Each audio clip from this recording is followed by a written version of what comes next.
Premium Pete Internets, Show. welcome back to another episode of the Premium Pete Show. Sitting here with a good brother, okay? Entrepreneur, cannabis guru, somebody who knows how to make a deal. And the reason why I say that, we're going to get to that, Internets. Director, right? True. What else besides director? I'm a producer. I mean, look, so many Internets, okay? My guy Jamie Jones is in the building. Pete, what up? Listen, first of all, thank you for just listening to us Pete. from the beginning, man. Let's start. Thank you, my brother. Yeah. Let me start with that part. Sure. I've been fucking with you a long time. Through Dallas, through podcasting. I'm a fan of podcasting in general. I became a fan of the Combat Jack show a long ass time ago on the West Coast. During the Nah Right blogging. Yep. I was a fan of the written word first. That's how I got on Dallas and Combat, was the written word before even the show. Sure. So then the show comes out and you come on the show and you're like this wild card nigga, like fucking he talk about prison a lot. Sure. He talk about redemption a lot. Sure. But a live cat, still in the shit, moving. Found a lane for himself in sneakers. But is working his own lane. Niggas on the West Coast don't even know what you're doing. But they see you moving. And they see you in the sneaker culture. They think you're a sneaker god and you got 20 stores and I don't know what you fully do in sneakers. But the character of Premium Pete was thorough, genuine, not afraid to be vulnerable, not afraid to say what you don't know, and I fuck with niggas like that. So thank you. Jamie, listen, I appreciate that may be you. the nicest thing anybody's ever said to me on this fucking show, man. I appreciate you, and I'll tell you one thing, Dallas put me on to you. When I start to hear your story, it reminded me of a lot of people in this world today, but not where many people give up. Right. Okay, and there's so many things we could go over, but more particularly, even, and I think people at the end of this episode will really understand that they're just like Jamie Jones. Exactly. And to never give up. And the people, not above the people. Exactly. Wait, what did you say? Of the people, not above the people. Shit, that's a gem right there, Internet. That's a gem right there. You grew up in the Bay Area? I grew up in a place called Sacramento, on the north side of Sacramento, called North Highlands, California. North Highlands, stand up. We're in the building. Yes, we're a small town, north side, conservative, not San Francisco, not Oakland, about an hour away from the Bay. Have our own style, but we have no industry. When you say have your own style, what type of style? It's a kind of a Bay style, but it's more of the gangster shit in it. Whereas the Bay was more of the pimpin', cool nigga style. We had more of the gangster culture in that as well, with the Crips and Bloods and stuff. Gangbang motherfucker. Exactly. Yeah, our neighborhood was Crips at the time. I ran. I never was one, but I ran with them guys. I talked like that. Because it was the lingo of my block. Is there a reason that you didn't want to be one? Or my dad. I had a father and mother in the house. That's what I deduced later. Because I kind of did want to be one. I spoke like that. We said, "What's up, cuz?" We wear blue and not wear red. I wasn't jumped in and wasn't forced to do gangster shit. Anytime I got too close to that, my pops would come pull me back out of that shit. Was your pops involved in gangs? No, my pops was just like a strong black man, but like an angry black man. Why do you think he was angry? Well, he was from Chicago, or Hammond, Gary, Indiana, right outside Chicago. At the time, one of the most segregated places on earth. So he grew up in a time when it was completely, even more so than the South, that pocket area was very much so segregated. Everybody had their place. What did Pops do? He joined the military. Okay. To get up out of his situation. He wanted to go to California and raise his kids, where he thought there wasn't the racism and whatchamacallit. He saw it on TV that this is just a place of everybody and mixed and they're on the beach partying. So he wanted to he named 10 places in the military when you could choose where you want to go. All 10 of them were in California. He ended up in North Highlands, California, at a place called McClellan Air Force Base. When I'm 3 years old, my older brother's 6. What about mom? Mom's is with him. Mom's thugged out to the core at this time. Black power. Really? Yes. Mom's is the nicest lady in the world now. What did my she do mom's back was then? the street nigga Really? back then. Really? She had a son at 17, got pregnant at 16, had a son at 17 and another son at 20. Her mother had her at 15. So her mother was a 31-year-old grandma who had her. Like, so they were with the shit. Shit. My pops was an athlete, 3-sport athlete, high school, but he had kids early, so he had to get a job. Left, became our coach. My older brother played pro football in Canada for 10 years. Really Was nice. a quarterback. He's offensive coordinator for the Montreal Alouettes now. Was a quarterback from the time he was 7 to 35, playing pro football, making millions. And so my pops was the catalyst for that. Nice. Bobby Knight type. Shouts so nice. Like, I like that. Love hard, hate hard. Did you have a good relationship with Pops? I did. I loved him. I feared him a little bit. Why is that? What did he do that made you fear him? He took no disrespect from anybody ever. Meaning a joke, a sly joke that you may let slide that someone says that's just off color, he got to ask you what you mean by that. My pops cussed out every fast food place in our city for taking too long with the food, for whatchamacallit. He wasn't with the shits. Yes, but the cats that loved him hard because he was father to all the guys who didn't have a dad in the neighborhood. He was our coach. He was cutting niggas' hair and cutting their numbers in their head, and he was a young dad, so he knew what was going on. Sure.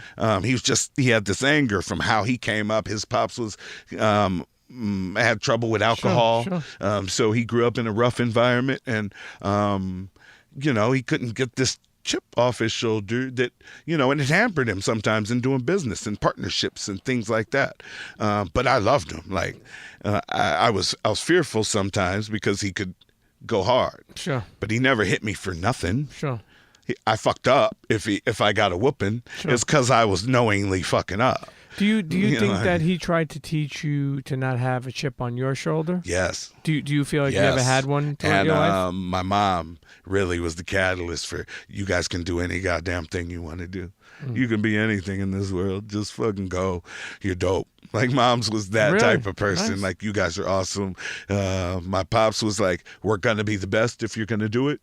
You're my son. That was through sports as kids, baseball, football, basketball. My brother was the older brother, so he was it was more strict on him. You're going to be my athlete.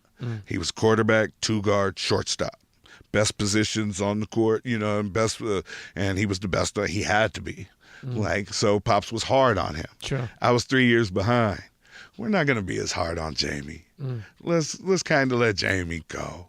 So I'm on the sidelines looking in the stands like, what are them niggas doing out there? You know what I mean? They're kicking it. I didn't care like them. I didn't have that fire for sports. I had it more for creativity. I was trying to be a rapper in high school and all that shit. So it's funny you say that because that's where I was going. Like, you wanted, when you were young, your first inkling is what? To want to be a rapper? Like, Yes, what, sir. a gangster rapper? Yes, sir. Yes, sir. That's exactly what I wanted to be, a gangster rapper. How quickly And we did you realize that wasn't what you were going to do? Shit, about 2 albums in and 5 years later. So you made we was made doing music, that. actually. I went to Tower Records and bought my own tape. Really? But we put it out ourselves. Sacramento has no industry. So there's no labels to call to do something. If you want to make music, you rent studio time at a place like this and you go record your shit.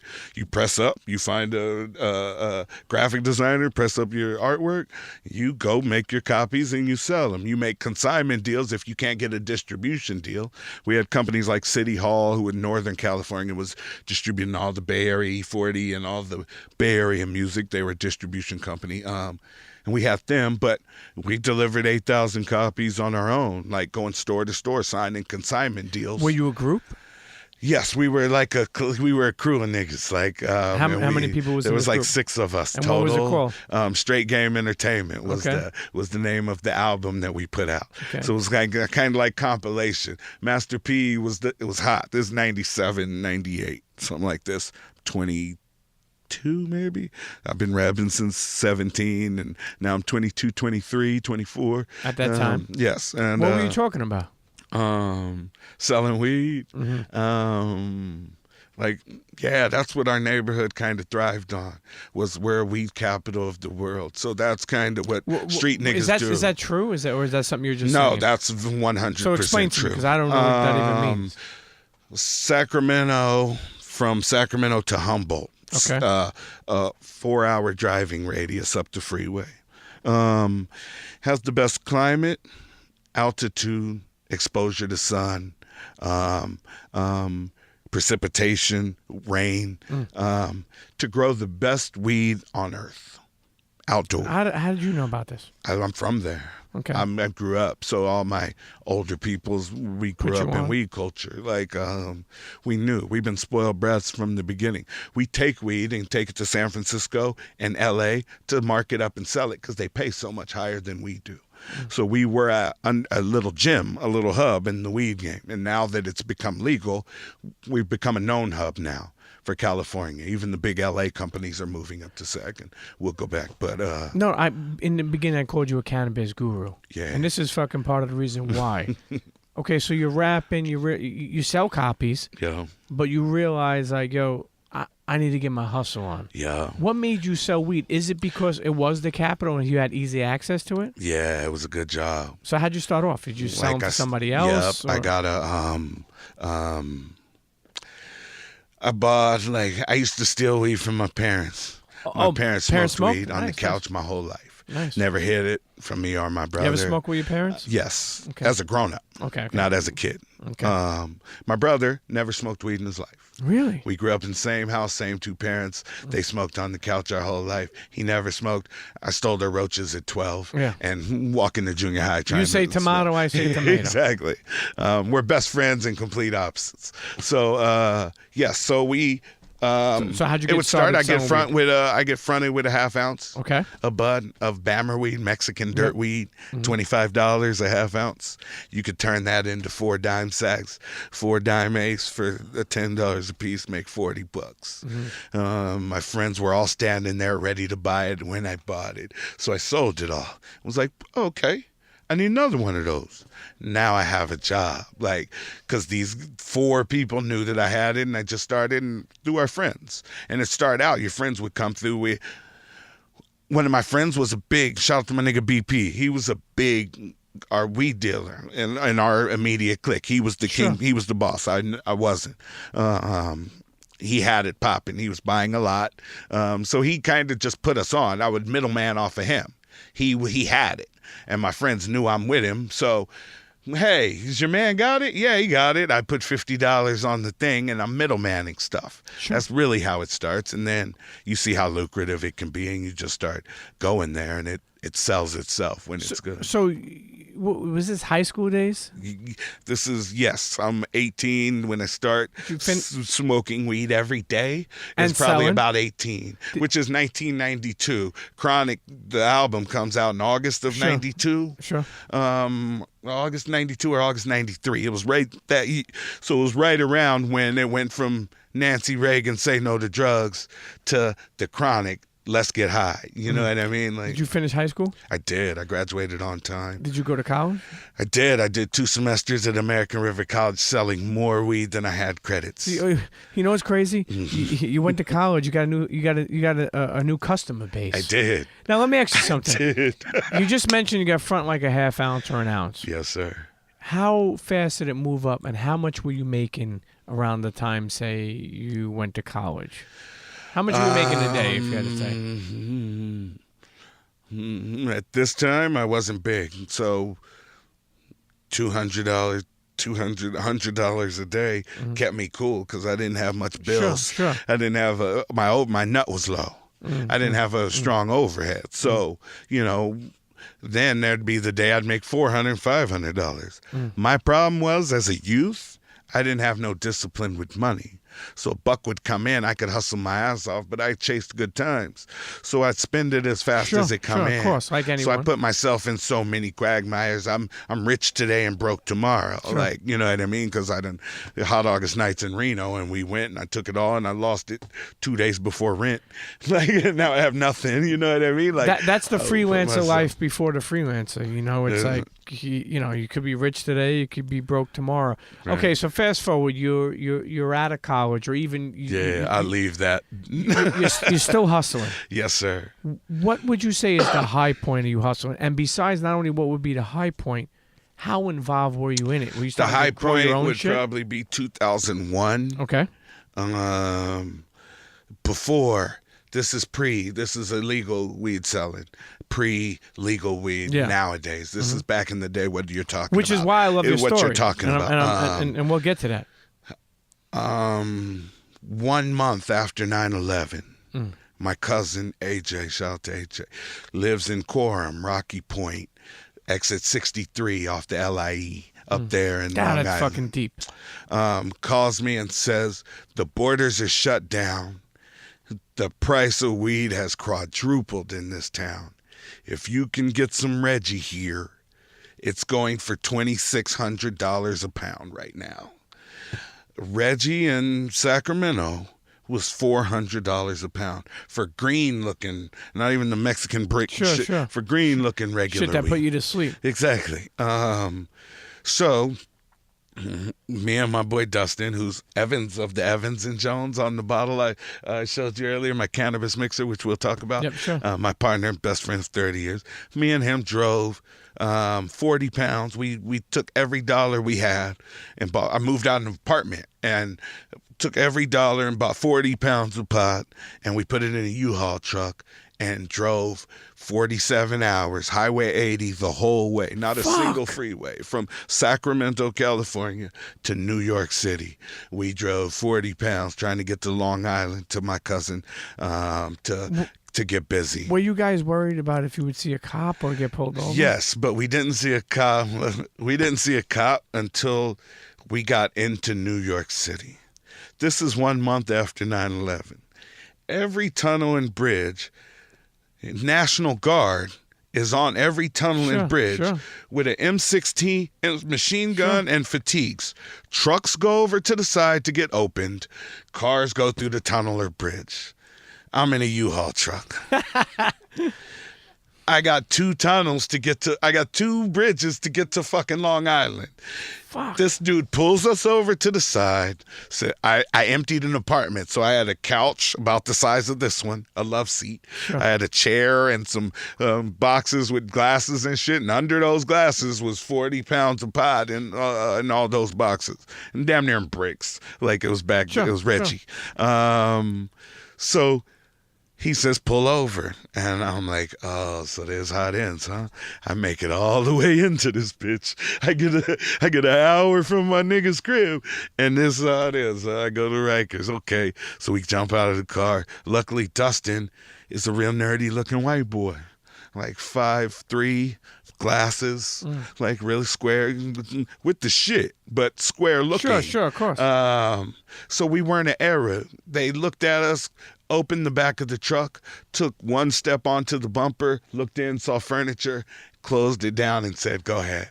And so we get back in the car, and we're like, I think I just lost 4 years of my life. I'm going to die 4 years earlier because of that moment right there. And we come, and I'm on a Thomas guide. This pre-internet smartphone. I got a Thomas guide trying to get to my cousin's house. Anybody knows about Thomas guide? You're looking at G7 and trying to map it out. And we got another bridge to go through, so we had to do the exact same thing.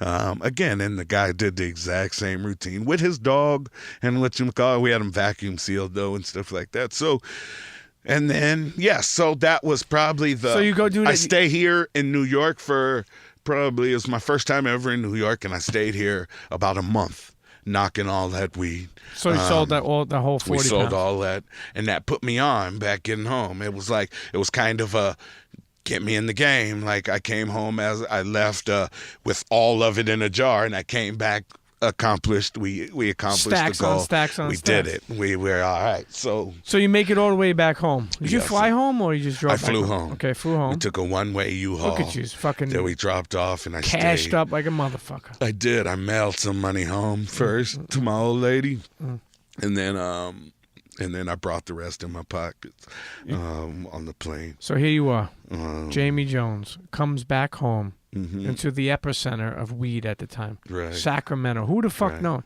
I wouldn't have known. Mm-hmm. What are you doing now? So now I'm in Sac. I'm selling more. Just selling weed, living. I got my old lady. We just been together a few years. Are you your own guy? You're not doing obviously half ounces anymore. No. I pay my own rent. I have a car. I'm making it just being a weed dealer. Whatever happened with your cousin from Long Island? He didn't want no more. No. Our original plan was to do this show once a month. I know, right? Like, we're coming back once. After doing it and spending a whole month, it was like, that was a good play. Yeah. Let me go home and do my real job. You know what I mean? That's a lot of work. I'm not going to come here for a month at a time. And it was a good knock. And he did more after that. There was more work to be done. But I was like, whoa, that was a big undertaking. I was gone a whole goddamn month. Which, of course, it would have sped up, but I was trying to get more things going in Sac. I was looking for it. I was trying to be creative. And if it wasn't rapping, I was trying to open a club in Sac. I had a teenage nightclub after that. I came home and opened a nightclub for How'd teenagers. that work out? I was getting 1,000 kids a night, paying $10 in a gym. We had them on a basketball court. They didn't have nothing but the bowling alley and the movies. So you give them fucking some music, a seemingly grown-up environment, and they came and parents dropping off kids. But it's 9 o'clock, and I'm looking at the clock. I don't want to be here. Like, this ain't fulfilling. You know what I mean? It's a pure money play.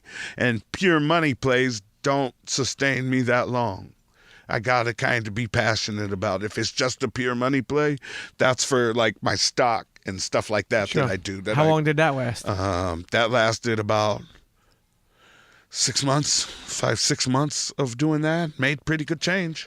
While still selling Yes, weed. all Now, the let me ask you whole something. time. If Sacramento was a gold mine for weed, right? For years, and it's something I didn't even know. That's what I love about podcasting. Like, you're putting me on, Right. and probably some people may know the audience, some people may not know. Right. When you think that everyone out there is trying to sell weed, what made you special to sell weed in Sacramento? I'm popular.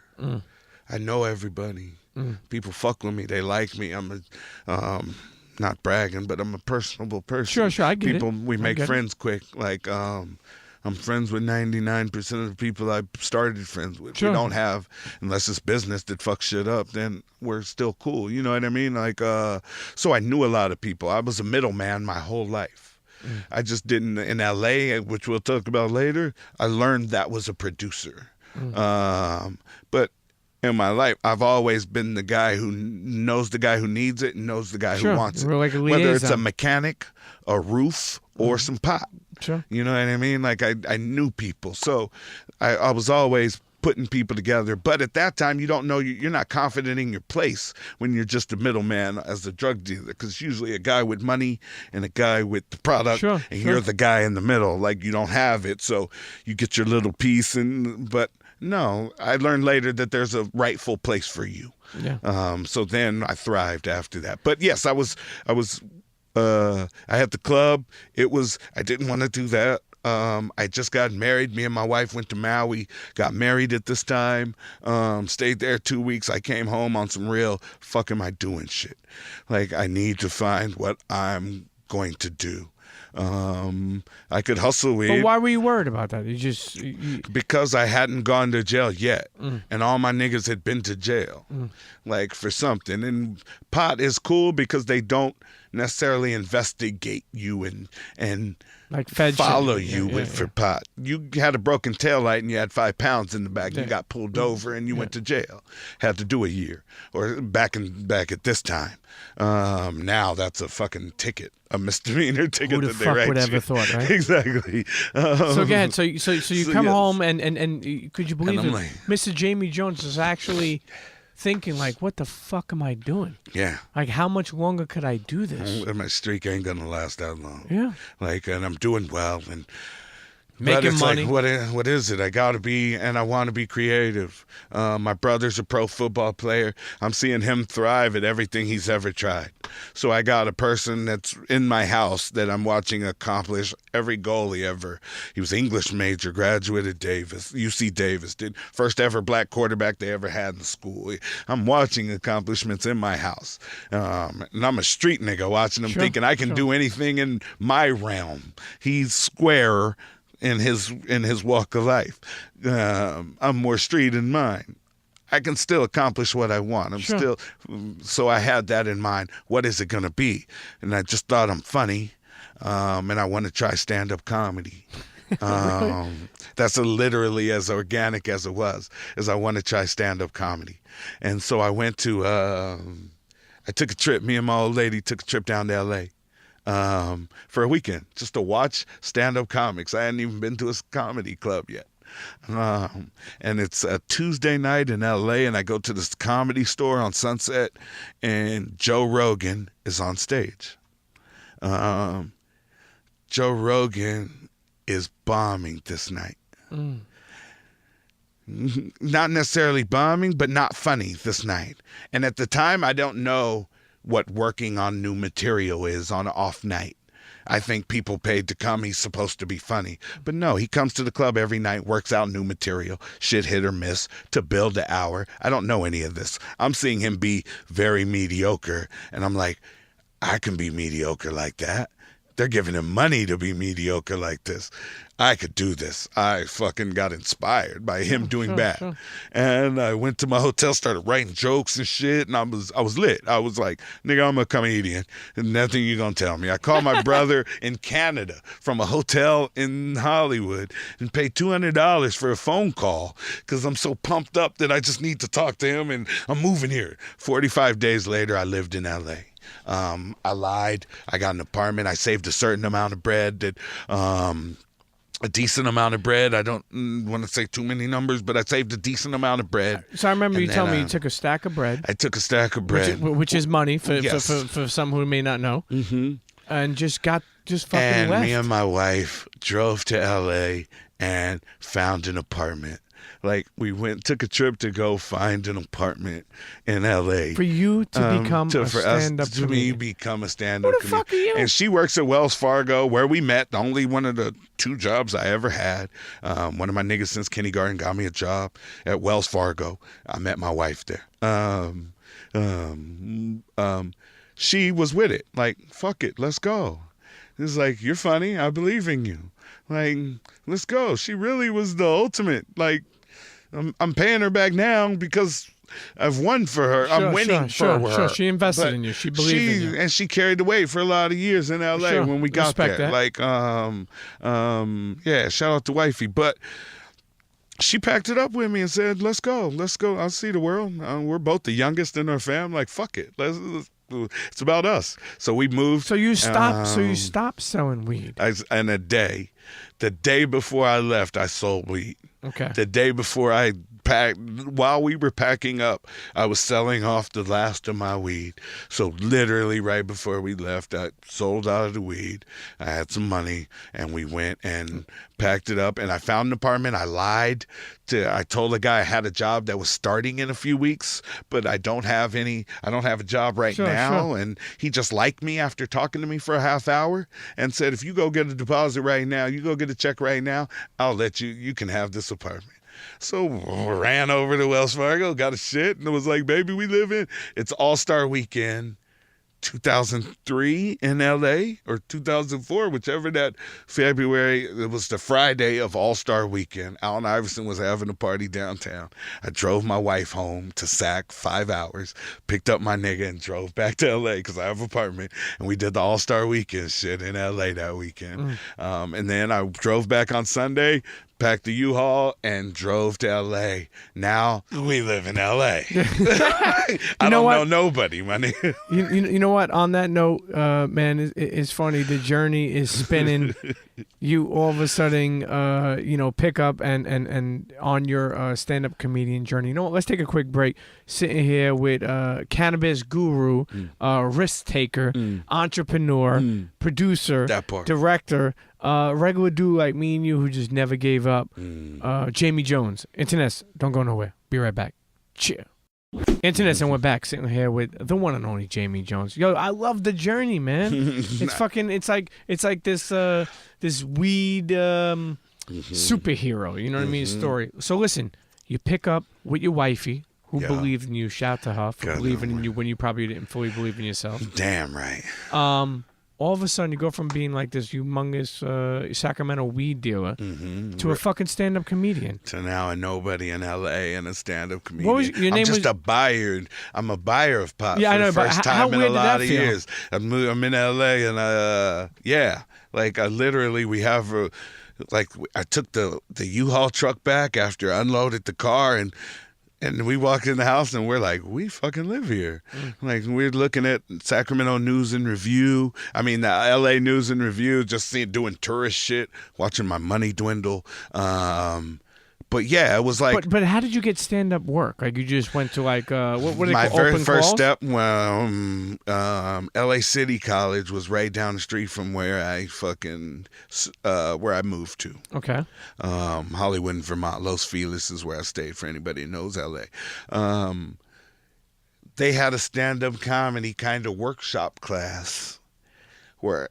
In my head, I need to go learn the lingo and learn the words of this thing, and then I can start figuring it out. But I need to know how they talk about it, how they formulate a joke. I need to figure out, because I'm too green. I'm green as a pool table and twice as square.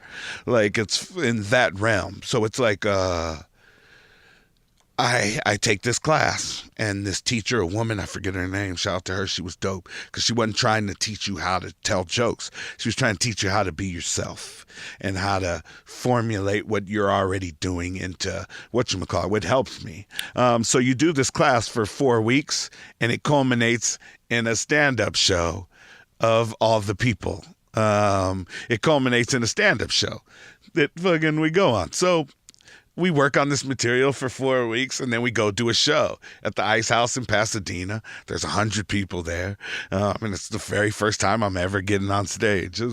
Were you nervous? I was fucking stupid nervous. So go I ahead. smoked hell of weed, but I was so prepared. I was so going over my material so damn much. And how long did you have? 5 minutes? I had 13 minutes. 13 minutes for my first ever off the time, jump? because it was through this class. Okay. And at the end of the class, they have this show. So you go to this show, and it's packed with all the friends and family of the class, and so it's 100 and some people in a small room. But the cool part is, they want to laugh. They want to come support. I went on stage and I killed. What were you talking about? I talked about selling weed. What do you think I talked about, Pete? I told stories of selling weed. That's all I had. Like, was like my homeboy Bubba. Shout out to Bub Love. Bub was almost 30, asking me to front him weed because he had birthday money coming on Friday. And he's 30 years old, talking about grandma's envelope. So I'm telling these stories on stage of crazy real weed life dealing, shit. real life shit. And it's killing. People are laughing, and it's my first time ever getting on stage. So, of course, I had the bug. Like, nigga, I'm a natural. I'm Bernie Mac right now on my very first time, nigga, I'm lit. Like, that's how I thought going home. Smoking joints in my car, talking shit to my wife. Like, nigga, I'm the best comic. I'm a funny motherfucker. You know, I'm Eddie Murphy and them twice. So you started doing stand-up Yes. 3, 4, Yes. 5 times a week? So I go back. Were you getting money yet? No, fuck no. Fuck So no. go ahead, you go back. Second time is a week later, because now this class is over and everybody's out on their own. You learned what you're going to learn through this 4 weeks. We did this class. You got on stage. Now you're just out here, and there's no team. Couple of people I was in class with, we start going out, signing up for time at different places. We go to this place called O'Brien's in Venice Beach, California, right on Main Street. Irish pub, had a room in the back doing comedy on Tuesday nights. We can go sign up, got a full room. I go in there, I'm a natural, I'm Jones. I'm lit now. Like, you can't tell me shit. Sure. I didn't prepare. I just got in like, I know what I'm doing. I get on stage, dog, and the first joke bombs. Like, not even a peep. When I tell you these lights got bright and the beads of sweat on my head, they got thick as shit. Like, I immediately, the 2 weeks of Cool Jones that had been living in this shit, in this glory, was completely stripped down to a baby. And like, I didn't ever want to get on stage again. And I knew it while I was in the second minute, while I was in the second joke. I'm like, oh. How did you not fall into that trap? How did you recover? I almost didn't from the quietness. Okay. Did you almost recover? Didn't. No, I did, and I got fanatical with it after I did. But it probably took me almost 3 weeks to get back on stage after that bombing. I felt it really hard. Like, I'm questioning moving here. Like, did I make the right call? Like, nigga, one bad thing, and I'm like, immediately, did I fuck up everything in my, like, isn't it crazy how we're our toughest critic? Yes. So you get back on there, and I get back on, and I start doing okay. I wasn't as good as the fucking first time, and I wasn't as bad as the second time. So I just had to kind of figure that out, see what both sides were like, and then build from there. I got more fanatical. Go ahead. No, you did stand up for like 5 years. I did. Did you ever get to a point where you were making money from doing it? Yes, but only like $50 or $100 a set. I wasn't making real money. But that's what you make in the city. Sure. So if a guy's running around Caroline's, even Jim Norton goes to Comedy Cellar on a Thursday. His city spots is $25, $35, $45 for city spots. It's when you're headlining, you go get $2,500 a weekend to go headline places. Guys make $10,000 a month in 4 weeks or whatever, make a decent living for yourself. You did that for 5 years. Yes. Then you decided. Go ahead. But in the first year I moved to LA after a few months after starting stand up. One of my homeboys, Reggie, shout out to Reggie Malachi. Reggie is a guy who come to Sac. He lived in LA. He would come to Sac and buy weed from me through a friend that was my friend. Sure. So every three months, I would see him for years. Every 3 months, we'd smoke. I'd sell him some weed. So when I moved to LA, he's kind of like a friend. I know him every 3 months. So I call him. I start buying weed from his friends in LA and things like that. He's an art department guy on commercials, meaning he's building sets, building walls and desks, bringing in desks to fill up a bedroom. He's the art set dresser on a set. He gives me a job. It's paying $250, $300 a day. Good money. Nice. On commercials. First ad's a Subaru ad. He gets me a job. They really just needed bodies because they had a lot of equipment coming in, needed guys to unload trucks. So that was the way I got in because I didn't have any experience in it. And people liked me on set, so they kept giving me days for the next commercials that come out. Met my future partners on that very first day on set, who I eventually opened a production company with later. But I met them guys. So I kind of got exposed to the production world of commercials and building behind the camera. I thought I was passionate about in front of the camera. Then I got exposed to behind the camera. So during the day, I'm working on commercials, Super Bowl ads and Pepsi commercials and Doritos, Black Eyed Peas and Beyonce music videos and Jay-Z, you name them. Are you still doing comedy on the side? Yes, and at night I'm getting on stage in different places around town. And in every other gap of that day, smoking the fucking weed. I'm smoking a lot of weed. So the best weed on earth too. So take us through. So it's amazing. I feel like you've been involved in so many things. So you're doing comedy. Yes, sir. When do you give up on? I don't want to say give up, but when do you feel like, or why did you feel like, yo, I'm done with this comedy? There were a few reasons. A part of it, I didn't like a comedian's life. Why? What do you mean by that? 300. A successful comedian does 250 to 300 days on the road a year, and they do it alone. I have a wife at home, so that is going to be a thing for me. You know what I mean? To be gone. That we don't even have kids, but that's going to be a thing. There's a lot of insecurities of being a comic. There's a lot of rejection. What do you mean by that when you say there's a lot of insecurities of being a comic? Well, comedians are one-man teams. So they're friends with other comics, but each one's their competitor. They're all fighting for the same gigs. So a lot of their friendships are paper thin, like, because it's, and It means like very competitive business? very competitive to the point of caddy. Like, he's in the spot I should have. There's a lot of that in the comic world. I had to fall back from a lot of comedians. I had a few comedians who were my friends who were real niggas, like, didn't care about other men's success, weren't offended by other men's success. But I listened to a lot of guys who were the other way, like, bruh, he's not that good. But then he walks up and he's like, bruh, what's up, fam?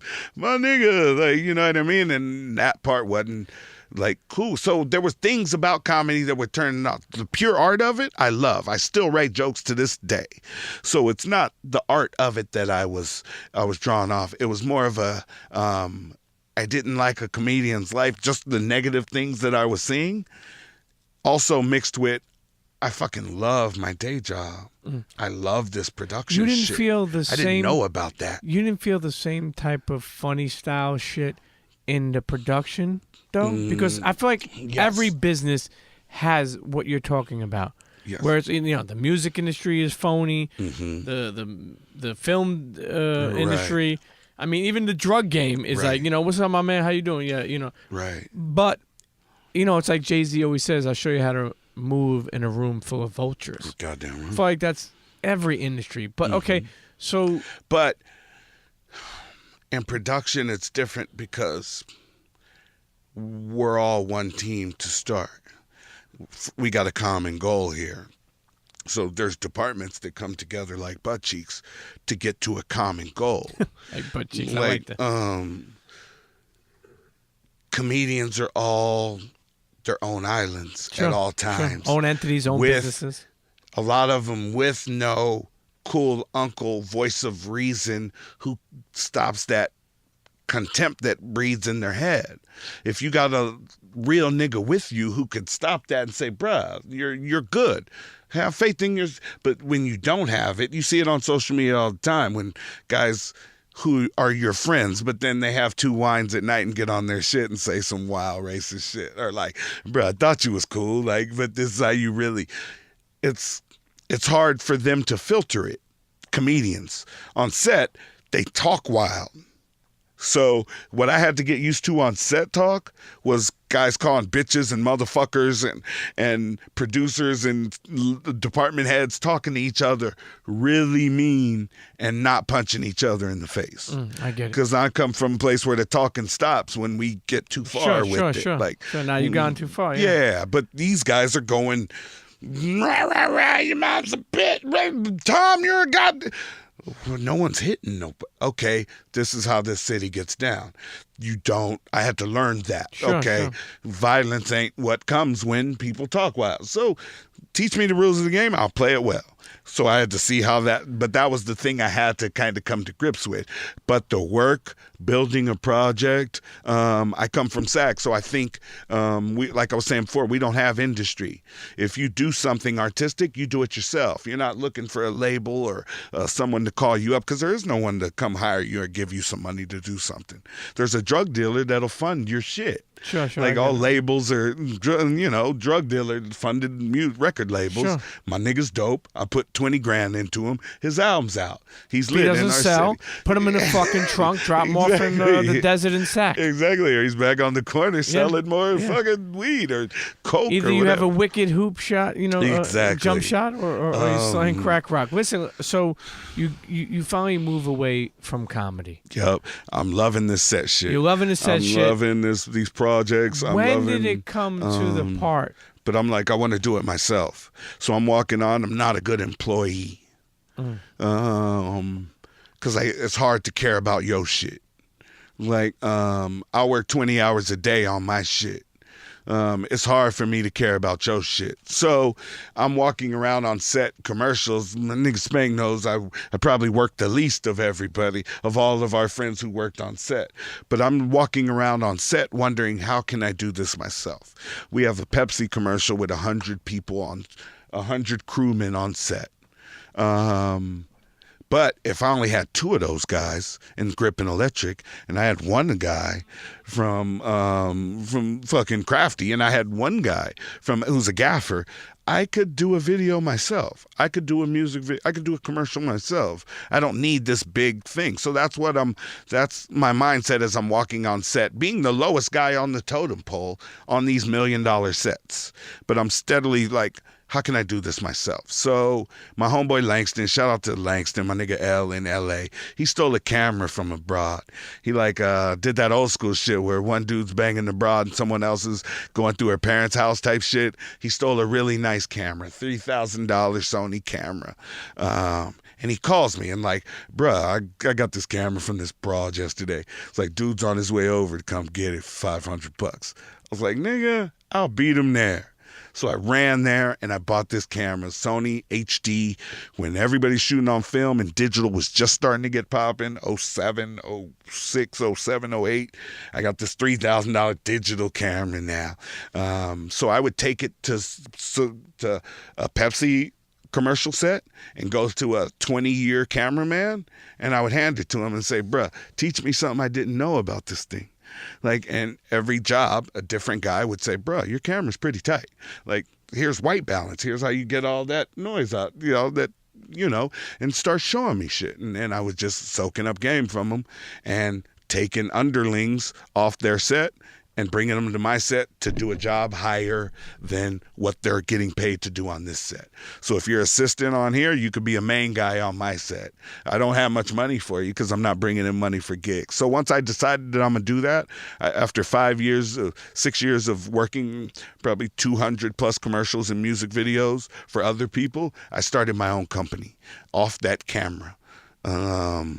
And with two partners who were directors, I was a producer. I can bring in projects. I can write treatments. I can hire crews. I can budget a job. I can find locations. I can do all this stuff. I got director, my partner Mikey Gratz and Mikey P were way better at getting a beautiful shot. So we started fucking rocking, doing videos in LA. Like, and some of these guys, these guys were Dom Kennedy, Kendrick was running around doing club shows. Sure. They were all on a scene of bubbling LA artists at the time. El Prez, Diz Gabron, Hope, Focus. There's a whole crew of guys that were bubbling around that time. Kendrick just came up out of it and skyrocketed. He was the one. But then Dom Kennedy was right behind him at the time, and these guys. So I'm making videos for these guys for almost no money, but I'm getting some run. Like I'm starting to get known through the city. Getting your name out there. I'm getting my name out there. I'm actually taking their money and putting my own money into the commercial, into the video. Like they'd have $1,000 or $800. I'd put an extra $400 because my idea was I want to sell this for $2,000 to the next person.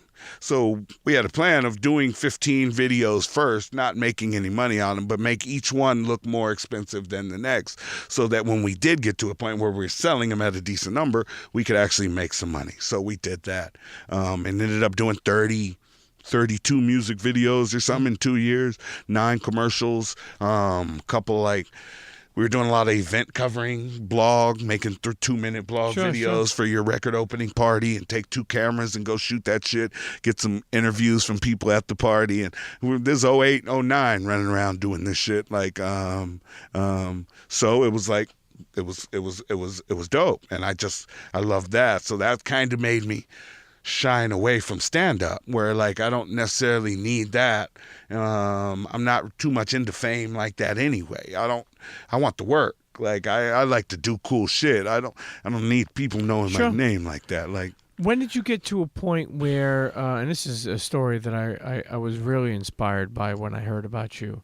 You wind up doing a film? Yes. With probably not as popular as now, or not as big. Very much so unknown. Unknown Tiffany Haddish. True.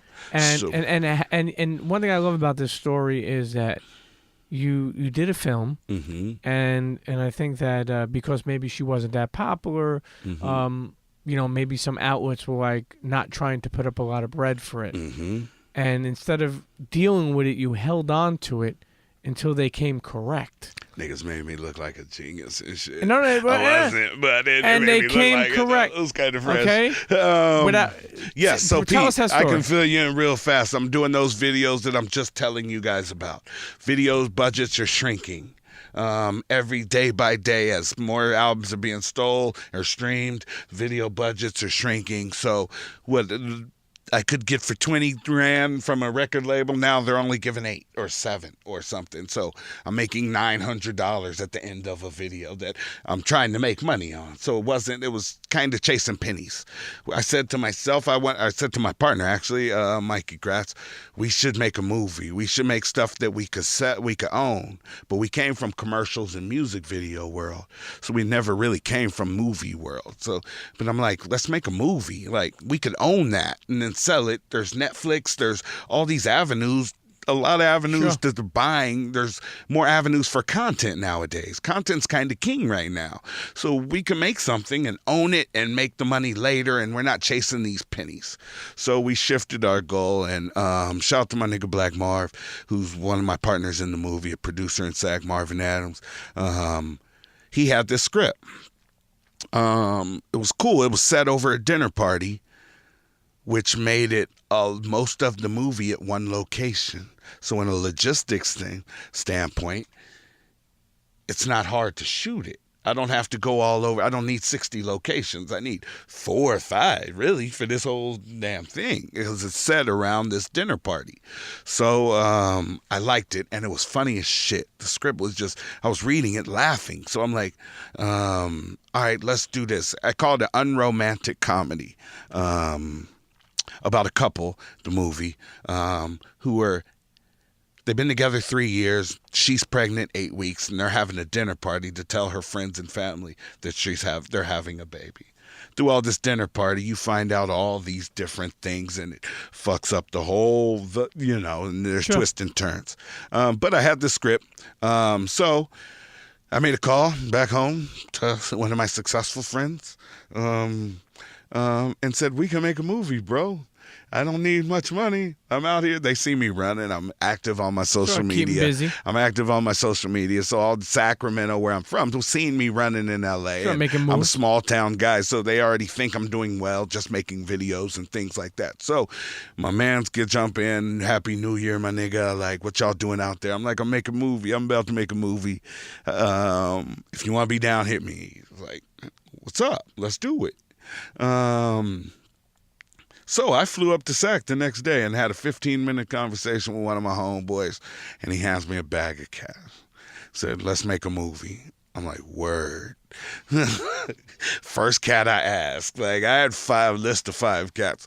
Mind you, my credit report on the street is good. In white man's office, it's not. But if I can go to my block and get whatever I need, because I'm a solid guy and I don't do anybody wrong, I do good business. I'm known as a guy who does good business, so I can get what I need on the street. Just I'm working on the other side, because now I need properties and shit for cannabis businesses, and I need my credit better. So the last year I've been just doing that. But anyway, so I fucking I go back, tell my team, bro, we're making a movie. Like, he's this percentage, we're this percentage, we're doing it. Like, let's get it done. So we start out. Brian Hooks was a friend of my man Marv's. They've known him for a while. Brian Hooks has 32 movies on IMDb, way back from 3 Strikes in the 90s when he was to Fool's Gold, to some of the big movies he's done. He's got a wide range. Sure. Brian Hooks came on and said, I'll do it. And the number we threw at him, he was like, I'll do it. Like, I was like, word? Like, word? So I had an idea of what I thought we could get for the money. It was wrong. We could do better. So I had to go back to my money guy and be like, bruh, I can get a better cast with a little more bread.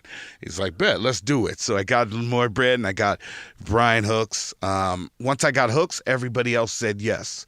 So once he was attached, they saw it was a real movie happening. Sure. So now I'm not just a talker. I got Brian Hooks attached to it. Okay, let's go.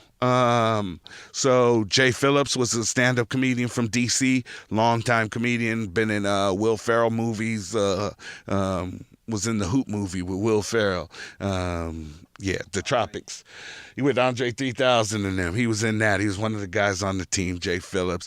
Very funny comedian. Shout out to him. My man Esau McGraw's another comedian who I came up with in L.A. was kind of big in L.A. area and done some movies, Idlewild, and done some stuff. So I called them guys were my friends. I can call them, come be in this movie. I think Jay Phillips said, I got a homegirl. I read that script. I got a homegirl I think would be good for a role. Her name's Tiffany.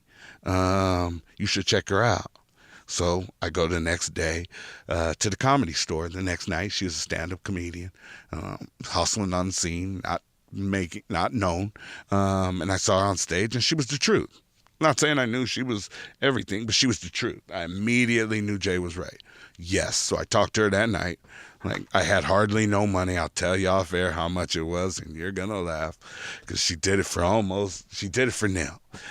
So I gave, now I got a cast and I got a team, and we're going to go make a movie. Now I'm fucking Jones, the movie producer, not the video producer, and I'm wearing this hat. So for 6 months, we pre-production and we're building. We shoot the whole movie in 8 days.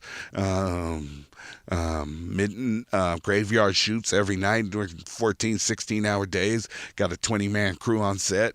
It's working. Fucking every department. It's lit. We're doing good. We shoot it without a hitch. And now we're saying this movie's going to come out 4 months when I wrap shooting. It's going to take me 3 months to edit and all that shit. Took me 2 years to get it done. Fucking, I ran into every problem. I ran out of money a few times, ran out of my own money, so I couldn't even fund it myself at some points. It was because I wasn't doing music videos anymore because I jumped in movie lane because now I'm just going to do movies. Sure. So I kind of hung myself out to dry a little bit and stretched myself out. I'm going back. I'm selling off my own percentages and some of them to get more money to get this thing done at some points. So it was but after about a year and a half after that, we got it done, and we got it to a place where we could shop it now. So we shop it and get to what you were asking about. We shop this movie. They're telling me my cast isn't that strong. They want to give me the first-time movie deal, which is basically run it through the system, and we'll pay you on the back end of what it earns. But we're not going to give you nothing up front. Because I'm coming with a finished product. It's not like a studio greenlit me and gave me money to go make a movie. I'm coming with a done thing. You did it yourself. And they're trying to, well, I don't have to give you that much. Like, they're in the position of power here. And I understand that. But it's my friends from my neighborhood who gave me the money. I got to fight for them. Like, I need to get their money back at least. So because they came with a fugazi offer, so to speak. Yes. And you sat on it. I told them to fuck off. When they did, one guy literally said that. But were your friends mad at you? Like, meaning, like, were they like, yo, we kind of want to make some of our money back? They were mad at me because I wasn't getting it done to quick enough, make the money back. Okay. You know what I'm saying? So they saw the situation I was in, but it wasn't what I sold it in the very beginning. Of course, it's a lot harder than I can make a movie, bro, and I could sell it. We had that simple of a conversation, and nigga hands me a bag. We didn't do contracts or nothing for 6 months later. Street shit. You know what I'm but saying? how long did you hold it? Until they finally came correct. So then they said, fuck, I told them, fuck off. We're not doing that. They said, okay, see you later. I held it for fucking right at the time I told them, fuck off, the announcement of Girls Trip is happening. The announcement of Tiffany Haddish is going to be in this movie coming up called Girls Trip. Then it comes up in 6 months or something like that. Now Tiffany's somebody. So I'm holding this movie, knowing. Now I'm calling my money, get my friends and stuff. Like, bro, we got to hold this. Like, let's not call them back yet. She's bubbling. she's not Sure, at what sure. she's gonna be yet. Let's give it a little. So we waited 5-6 more months of her, and then fucking Saturday Night Live, first black female comedian to ever host Saturday Night Live, comes up. Movie awards. There's multiple movies in the works coming. She has a docket of movies coming out over the next 2 years. Her stock's rising. Send it out, bruh. I hit my man Mark. Send it out, bruh. Like, he shoots out all the people. Hey, we're still out here. We got that Tiffany. Oh, you guys do. Because when we sent it the first time, it wasn't even a Tiffany Haddish movie. It was a Brian Hooks movie. Yeah, sure. You know what I mean? Like, that's how we were selling. That's why we were hoping to sell it, as a Brian Hooks movie. Now it's like, yo, we got this Tiffany Haddish movie still. Like, oh, you do, don't you? And so now they came back. Like, yes. Like, can we put eyes on that again? So I send the private links and fucking yeah, I think there's something to be done here. And now they're talking different. Now they're cheerful and optimistic, not just kind of demanding what I'm going to take and what they're going to give me and what anybody's going to give me, because they were almost talking to me like I'm a kid, you know what I mean? But now, a little more respect. I don't have a good deal. I'm not sitting here like I won. I don't have a great deal but now. They came back to you correct. But they came back better. They came back to you correct. Enough for you to take it. Respectfully, and I take it as a first-time deal. This is what I can stand. And now this movie is coming out. And now we have a movie called All Between Us, starring Brian Hooks, Denise Lawton, Tiffany Haddish, Esau McGraw, Jay Phillips, and a host, Christian Levatino, a whole host of other guys. The guy's a really good cast. It's a really, really funny movie. It'll be on Hulu. It'll be on Amazon live streaming. It'll be everywhere streaming but Netflix for the first quarter, and then hopefully we'll have Netflix the second quarter. But it'll also be at Walmart, Target, Best Buy, and it's available for pre-order right now on all of those. So and you know what? And you know what, Jamie? You never gave up. I didn't. You could have gave up. And are the people who gave you the money okay? I don't want to find you missing, bro. Are they okay with this shit? No, okay. We're good now. So listen, as we wind this episode down, a couple of things for you. Who's your favorite weed rapper? You know what I mean? Like, Snoop or Be Real or who? Devin the Dude. Okay, yeah, that's a homie, Devin the Dude. Devin the Dude. Shouts to Devin the Dude, man. The most skilled weed rapper. Oh, yes, we got one in the Bay Area called Burner, who I love. Oh, yeah, Burner. Burner owns the city. My guy Steve LaBelle was cannabis always business. talking about him. Yeah, he made that great album with Scott Storch. Yep. Big Pescadero. Shout out to Burner. He is the biggest entity in weed for us. Wiz Khalifa signed him because he's bigger than, he's as big as Wiz, not bigger. And he's as big as Wiz. And he's an entrepreneur. He owns Girl Scout cookies, the strain of weed. So if you smoke Girl Scout cookies, that originated from Burner and his crew of people. They got Biscotti and a bunch of other. I'm running in his lane now. Like I'm maneuvering because he's a farmer and he brands these cannabis strains really, really well. I fuck with and I'm it. working on the same thing. I fuck with it. Let's do a quick rapid fire, okay? I like it. Blunts or papers? Fronto right now. I'm on the Fronto leaf blunt, like a backwood, but no preservatives. Sativa or indica? Sativa during the day because I work. I'm a grown-ass man. But after 6 p.m., throw that OG my way. And let's talk about that Jamie. Sour Diesel is a sativa, good daytime New York love sour. But a good OG cushion tonight to finish my day off is right. Top 3 strands? Sacramento, what we say is cookies are better. Everything above that starts being exotic, meaning biscottis and sherbets and gelatos, and all of these are awesome. I got most of them in my backpack as we speak, and I can show you. Allegedly. Thin Mount Girl Scout cookies. Yeah, true that, allegedly. I don't have anything. Which state or country has the best weed? Come on. Not involved in California? No. Which state or country has the best weed, you would say? California. I mean, that's California's first, second, and third. Okay. What do you think has the worst weed then? Ooh, like Tuscaloosa, Alabama or something. Them niggas are smoking some trash. Some dirt shit. Now, which state is underrated? in weed. Seattle got good culture. Washington, Oregon is very underrated as far as tree. They have their legalization in place. They're growing a lot of good weed. They rain a lot, so they don't grow it necessarily as good as ours. But yes, I don't know what the fuck he's talking about, but my producer Isaiah and my videographer Benson, Premium P Show team members. I love it. They want to know what's the 3.5 go for in sack. 3.5. What an eighth goes for in sack. I love it. They could have just said eighth. Come on, man. Why you gave me 3.5? 3.5. Yeah, you're damn right. I get it. An eighth goes on the streets is $25. Like in a dispensary and a delivery service is usually $35. Like through a delivery service. Look, when the dispensaries first opened in LA, when it first started, the high end shit was $100 an eighth. Then 1,000 stores opened, and they fought each other, and it capped off at $35 after a while with 20 different top shelves. But yeah. Look, let me tell you something. But I'm better with a pound number than an eighth. Jamie, your let me tell you something. Your episode, your journey is inspiring. Okay? Well, first of all, you never gave up from comedy.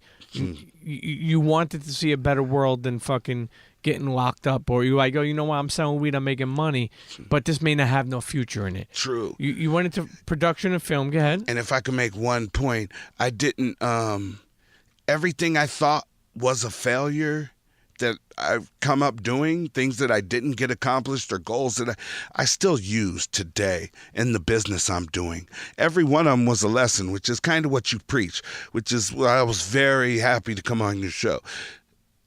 Every single thing that I thought was a failure, I'm using to be successful now. So it's like, whether it was rapping in the 80s, I know a studio now that I know how to work a studio now that I podcast from years I spent in studios. Stand-up comedy helps me perform on my podcast talk to people and be personable. And like production, every single thing, all the things I thought were wrong, turned out to be dope, and like I Forrest Gumped into a great life. I like that. Listen, let me as we wind down this episode, because we got a show coming in after us. No, of course. But as we wind down this episode, I do want another fucking legendary thing you step into.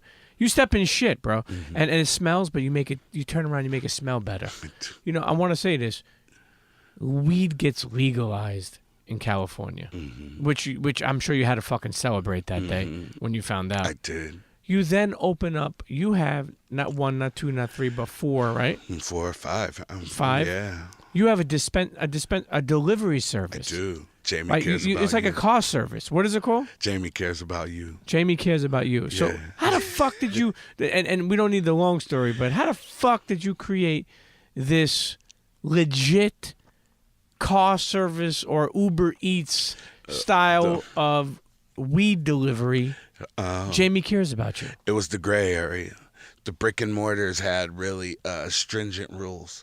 Brick and mortar dispensaries needed a lot of capital to open one, $100+ grand to spend out before you could even open.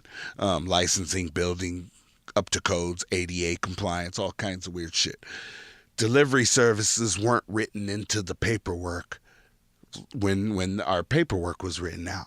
So it was a gray area of being able to thrive. Sacramento only gave out 30 brick and mortar dispensary licenses, whereas LA had 1,000. We're conservative. We're the capital. We got the state capital and the governor. They hold it back a little bit. They only gave out 30.